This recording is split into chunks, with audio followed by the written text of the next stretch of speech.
Você aparece em um quadro vestido de túnica ao lado de um ET. Seria esse ET algo figurativo ou você teve algum tipo de contato real? Qual a sua concepção sobre alienígenas?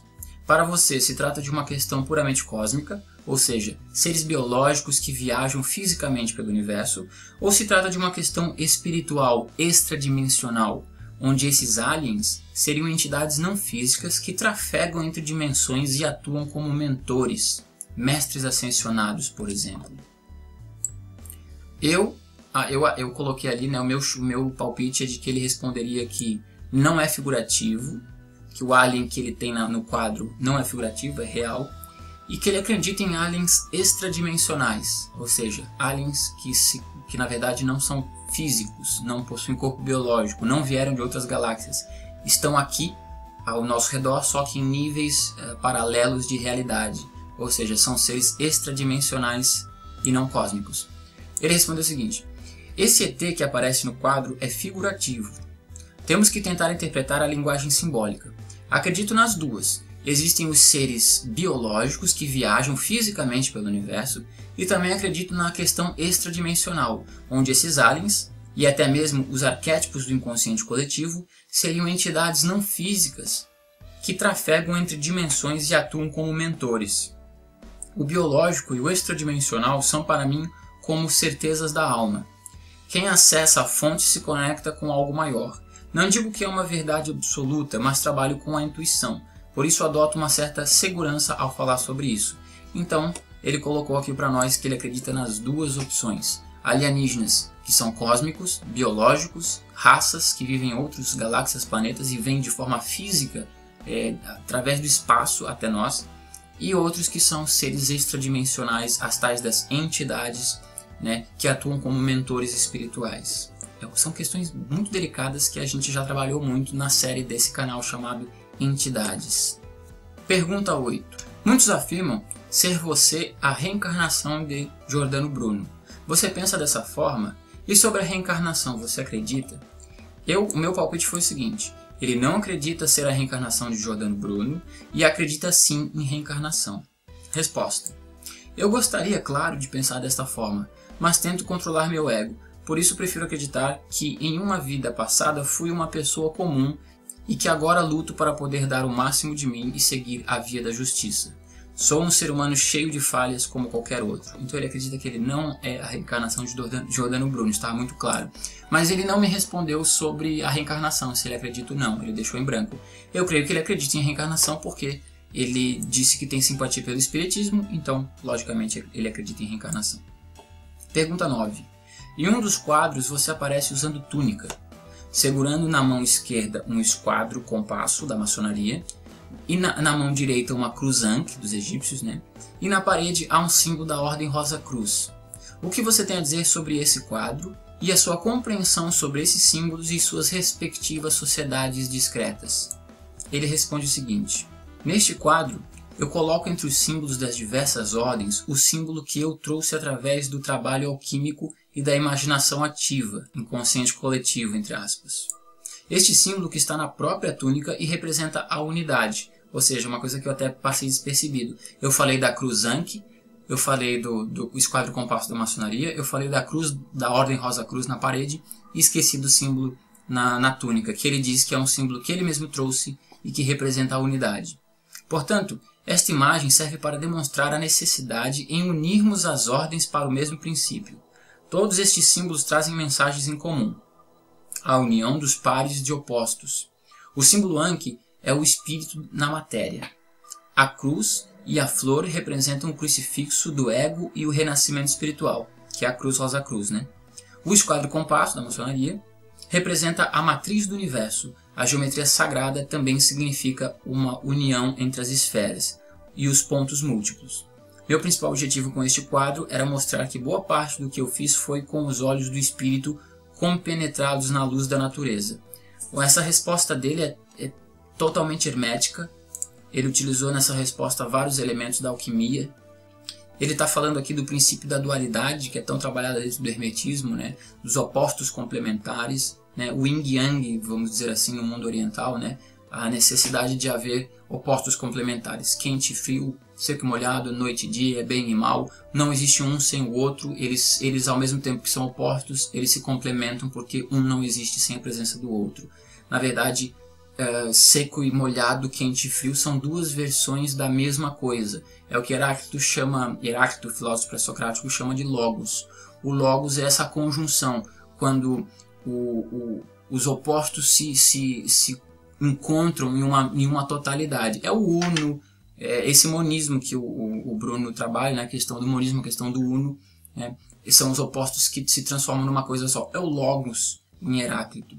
Ele diz aqui: o esquadro e o compasso representa a matriz do universo, a geometria sagrada. Isso é interessante, nós temos aqui vídeos no canal sobre geometria sagrada.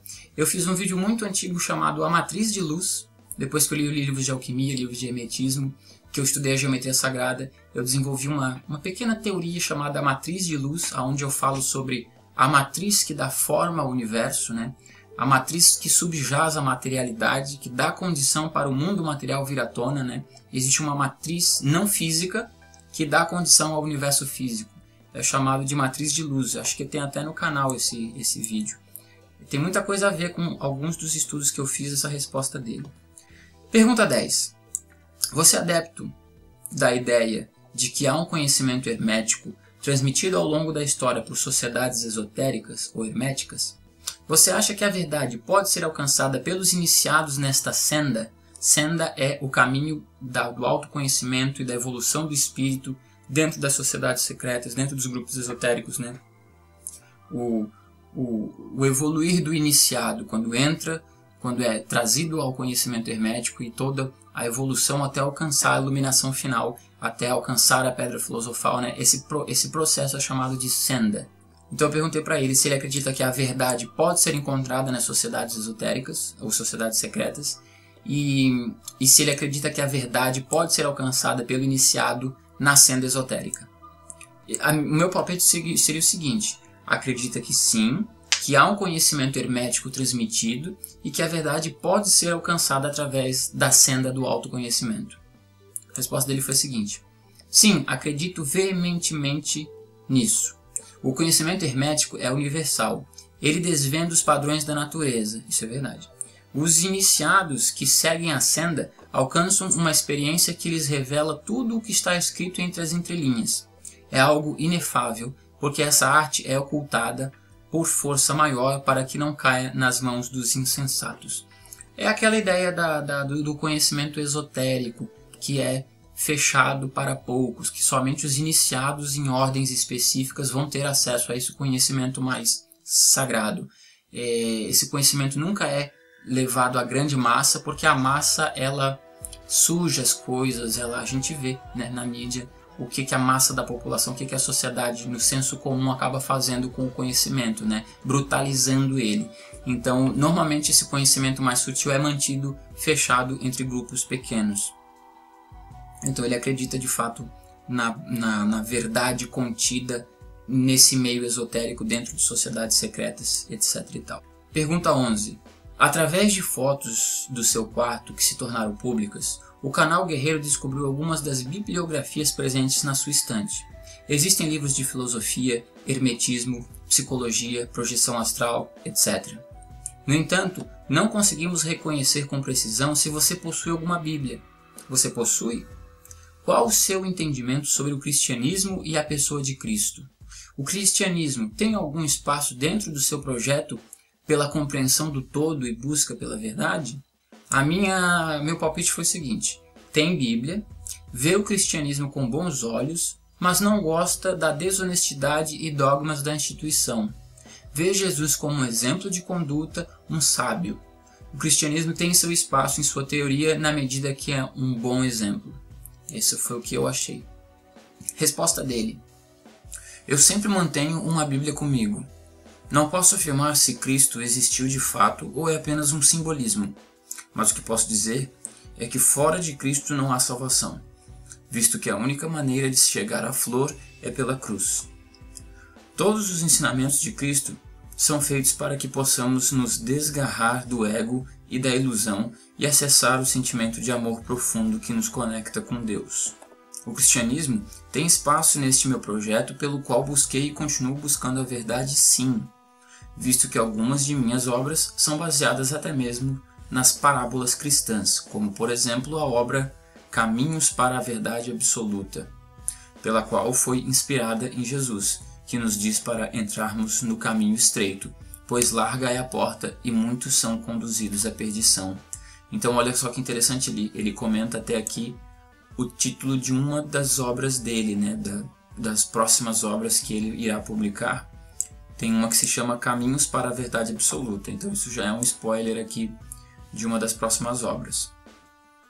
Pergunta número 12. Na entrevista para a revista Veja, você mencionou sobre suas teorias em relação à viagem no tempo. Isso teria algo a ver com a projeção astral? Você pode nos falar um pouco sobre sua experiência? Bom, o meu palpite é que sim, eu coloquei escrito aqui, né, que tem a ver com projeção astral. E vamos ver a resposta dele. Ele diz o seguinte: a única relação com a projeção astral é por causa do valor extradimensional. Entrar em transe é ficar em estado crepuscular.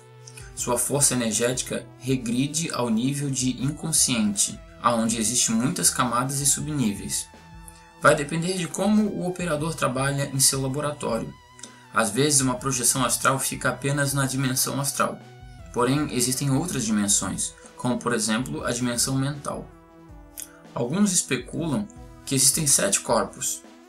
Outros chamam essa ativação de Kundalini, referência aqui à religião hindu, né? São muitas maneiras de interpretar, porém uma das teorias em relação à viagem no tempo tem relação com a alquimia, aonde a transmutação de metais simples em metais nobres seria um simbolismo para expressar a tentativa de combinar os elementos internos. Entre parênteses ele colocou casamento entre corpo e alma, a fim de conseguir o arrebatamento do espírito. Então ele tem essas teorias acerca de viagens no tempo, né, e pelo visto não tem tanto a ver com projeção astral e mais a ver com alquimia, segundo o que ele colocou aqui. Para mim é um tema desconhecido, eu não posso opinar muito. Pergunta 13. 2 das polêmicas a seu respeito que mais viralizaram nas redes foram as suposições de que você estaria escondido dentro da estátua de Giordano Bruno ou que teria sido recrutado pela organização chamada Cicada 3301. Qual a sua opinião sobre a febre das teorias de conspiração que se multiplicam na internet, visto que na verdade você não foi recrutado pelo Cicada e nem estava escondido dentro da estátua? Existe de fato uma imagem do símbolo da cicada na parede do seu quarto?